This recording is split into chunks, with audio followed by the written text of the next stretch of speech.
I'm going to show you how to make sentences with future tenses. We're going to start with will and going to. Well, I'm going to show you this little schema so you can understand it better. And, well, for will, you have to put a subject, the auxiliary verb will, of course, the main verb, and a complement at the end. And for going to, this is the structure. You have to put the subject, the auxiliary verb to be, going to, plus infinitive plus a complement. Now I'm gonna show you two different examples, then you can make yours. Here we can say, I will move next Tuesday. And with this one, you can say, I am going to look for a new apartment. Here we have I, which is the subject, am, which is the auxiliary verb to be, going to look for a new apartment will be the complement. And in this one, we have I or you, the one you want. You will play with them tomorrow. You is the subject, will the auxiliary verb, play is the main verb, with them tomorrow is the complement. We'll continue with present continuous and present simple. Well, we can use both of them to express future too. In the first one, we have present continuous, and as we may know, the structure is subject, verb to be, verb in ing form, and the complement. So, an example would be, she is working next Tuesday. She is the subject, is the auxiliary verb to be, working is the verb with the termination ing, plus the complement next Tuesday. Here is very important that you use future time expressions so we can understand we're talking about the future and not the present. That's for present continuous. Now the structure for present simple is this one. Subject, verb, plus complement. An example would be, I leave tomorrow morning. I is the subject, leave is the verb in a simple form, and the complement would be tomorrow morning. So I'm specifying that I'm leaving tomorrow morning so we can understand it's not the present, it's the future.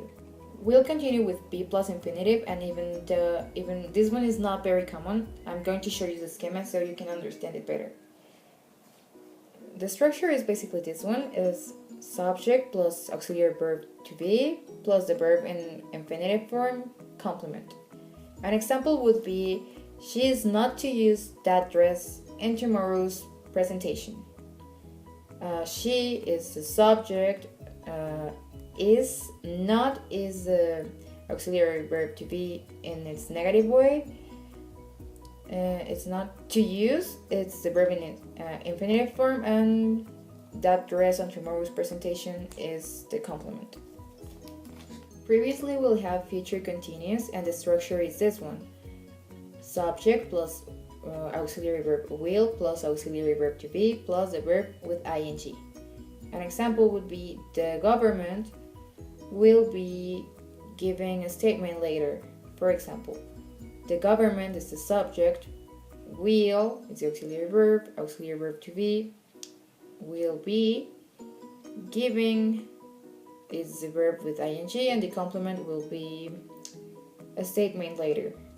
Now we're almost done. We'll continue with future perfect. The structure for future perfect is subject plus auxiliary verb will plus auxiliary verb have plus the verb in past participle.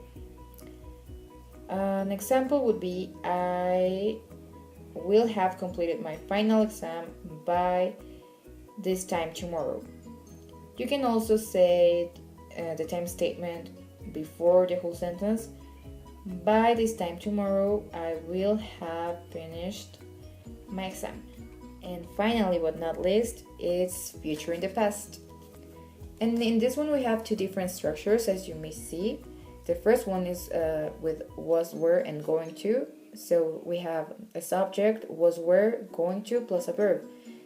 An example would be, I was going to become a teacher, but I didn't. I became an engineer. Then we have this one that is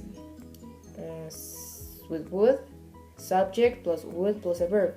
But in this one we have a condition, that is that we should only use past and future in the past with would after a statement of knowledge, which are four.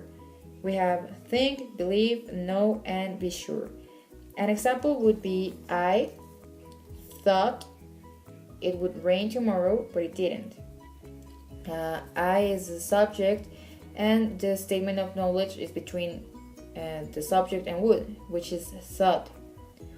I thought it would rain tomorrow. Rain is the verb, and tomorrow is the time tense. I hope this video was useful for you and it helped to understand better how to form sentences with future forms. Thank you.